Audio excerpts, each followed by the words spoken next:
Amada igreja, com a paz do Senhor, amém? Amém. Estamos felizes com essa oportunidade, de estarmos mais uma vez aqui na casa do Senhor para cultuar e adorar o Senhor. E eu gostaria de contar uma vez. Amém. Quando nós colocamos tudo na presença do Senhor, a nossa casa, o nosso lar, a nossa família, os nossos filhos, nós temos que só confiar, né? E hoje à tarde, quando eu estava orando ali na minha sala, no meu trabalho, eu oro sozinha, só no Espírito, às 15 horas da tarde. Aí o Senhor você falou para mim que ia testemunhar onde você passasse, você não está fazendo isso. Aí eu cheguei aqui hoje e recebi a oportunidade. Há 1 ano e meio atrás, o meu filho sofreu um acidente, lá em Goiânia. Tinha 1 semana que Deus tinha me mostrado ele na cama no hospital, e eu segurava na mão dele, e ele olhava para mim e falava assim: mãe, eu vou morrer? Eu só fazia assim com a mão, eu não sei. Passada 1 semana, aconteceu um acidente. O acidente era para a morte, mas quando nós colocamos na presença do Senhor, ele dá ordem aos anjos dele, e os anjos vão lá e cortam o laço de morte, né? Ele ia ficar sem o pé direito, ia para a cadeira de roda e quem sabe morrer, né? E Deus falou comigo que mandou um anjo naquela hora do acidente. Ele foi atravessar uma avenida, olhou para um lado, para o outro, ele estava de bis, aí não viu nada, entrou. No que ele entrou, veio uma mulher de carro, jogou ele do outro lado, ele voou 5 metros de altura e bateu no muro do outro lado. Se arrebentou todo por dentro, teve que abrir, deu 33 pontos, perdeu o baço. Teve que fazer cirurgia no pé, trincou o braço esquerdo, não pode pegar peso de 1 quilo, mas Deus, Ele é fiel. Ali Deus enviou socorro, eu fui daqui para lá, fiquei 7 dias com meu filho no hospital lá no Hugo, eu fiquei 7 dias sem tomar banho dentro daquele hospital. Foi prova, estava um surto de meningite, e o quarto que meu filho estava só tinha homem. Eu tinha nojo de usar o banheiro que eles usavam, porque meu filho nem no banheiro não ia. Só na cama, eu dava banho nele, passando o paninho, ele usava para fazer as necessidades, era na fralda, eu ficava na cama. E eu fiquei ali 7 dias dentro daquele quarto, e orando e pedindo a Deus providência. Ele fez a primeira cirurgia, ainda tinha que esperar mais 30 dias para fazer a outra cirurgia. E o pé só apodrecendo. Tinha 32 pessoas na frente dele para fazer a mesma cirurgia. É aí que o nosso Deus é fiel. Ele olhava para mim e falava assim: mãe, eu não aguento ficar mais aqui. Mas eu sabia que Deus estava passando ele pelo vale. Deus estava dando uma amassadinha, né? Estava ensinando algo para ele. Ele estava ali passando aquele processo de humilhação ali, porque ele tinha plano de saúde. Mas na hora do acidente, ele não quis pagar R$500 para a ambulância da Unimed, mandou chamar o SAMU e levaram ele para o Hugo.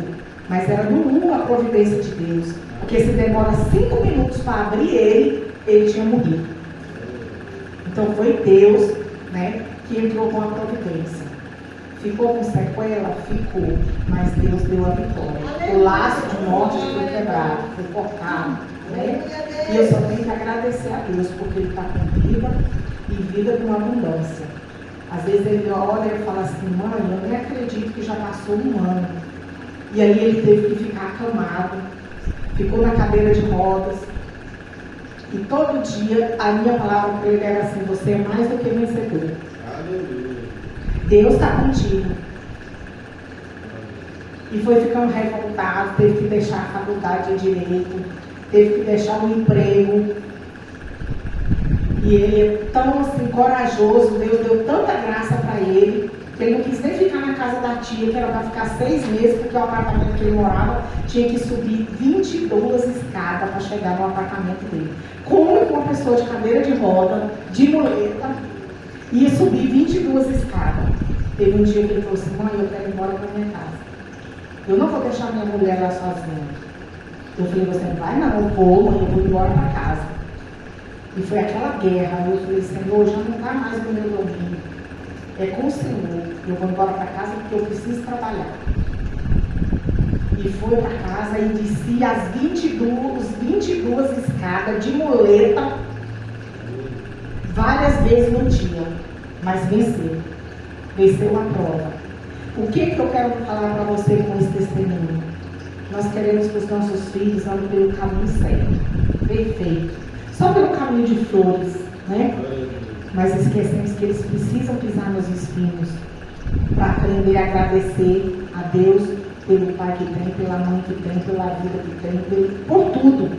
Eles precisam ter experiência com Deus. E quando eu ligava, meu filho falava assim: mãe, meu pé está tão inchado. E ali, eu esqueci de contar o detalhe. Ele falava assim: mãe, me tira aqui do mundo, mãe. O meu pé está apodrecendo. Eu estou sentindo o fedor do meu pé. Aí eu tive que montar um processo. Me responsabilizar por qualquer coisa que acontecesse, que o hospital não queria liberar ele.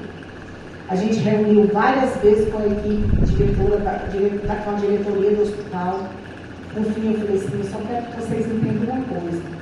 Se ele ficar aqui, ele vai tomar a vaga de alguém que não tem plano de saúde. Eu preciso que vocês liberem meu filho para me levar ele para o IOB, para ele fazer a cirurgia. Eu já liguei lá, os médicos estão esperando, a ambulância vai vir buscar. Aí o pessoal concordou, mas aquilo ali era Deus trabalhando, né? Porque era impossível deixar tirar ele dali, porque ele estava no quarto de risco. Né? Deus protegeu tanto a cabeça dele, ele quebrou o nariz, se machucou todo, mas o capacete não saiu da cabeça. Se tivesse saído, não tinha escapado. Então tudo que a gente analisava, você só via a mão de Deus. Você só via a mão de Deus. Eu olhava e falava assim: como Deus é lindo! Como Deus é lindo! E quando eu recebi a notícia na área da minha casa aqui, eu gritei. Eu gritei, que eu acho que lá do outro lado da cidade escutou. Eu falei: Senhor, tem misericórdia, que ele não está preparado. A minha preocupação de mãe foi essa: tem misericórdia, que ele não está preparado. E Deus é lindo e maravilhoso. Nós só temos que agradecer.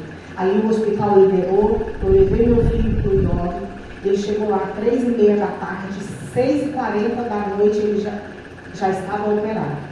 Não perdeu o pé direito. Colocou 2 parafusos desse tamanho, uma placa de metal dessa largura, está andando sem muleta, não está na cadeira de rodas. E todos os dias ele fala: mãe, a senhora já orou por mim hoje? Eu falo: já? E você já falou com Deus? Eu falo com Deus todo dia, a senhora não me conhece. Então, assim, às vezes nós pensamos que os nossos filhos, eles podem até colocar o pé lá no mundo, eles podem até ir lá no Egito, mas eles estão blindados com as nossas orações. Como diz a palavra, aquele que tem a marca da promessa, ele não fica lá no Egito.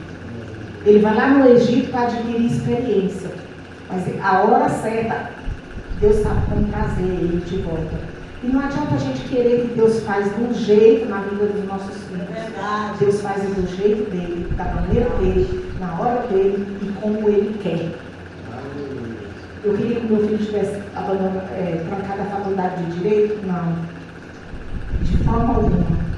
Porque era o meu sonho, Deus pôs esse sonho no coração dele. Trancou Direito, está fazendo administração, trabalha o dia inteirinho.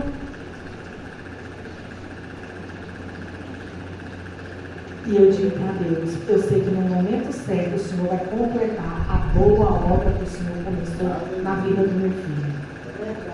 E eu tenho certeza que você que está orando, está intercedendo pelo seu filho, pela sua casa, pela sua família. O que nós temos que fazer?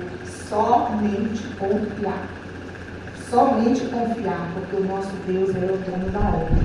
Ele chega na hora que nós menos esperamos. E eu não tinha R$1 para ir para Goiânia. Eu não tinha dinheiro para ficar lá. O pai falou assim: tem perigo de escapar?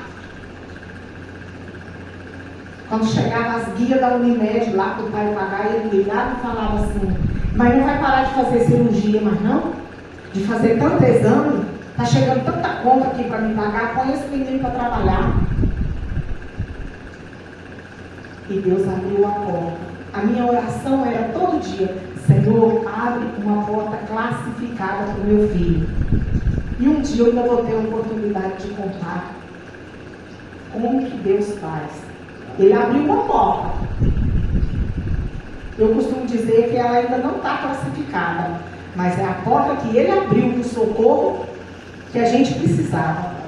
Porque ninguém da família tinha condição de ajudar. Estava todo mundo passando um momento difícil. O patrão não quis pagar os acertos dele. Ele raspou o resto da economia que tinha. Ele pegou o dinheiro do lote que tinha vendido e gastou todo no tratamento.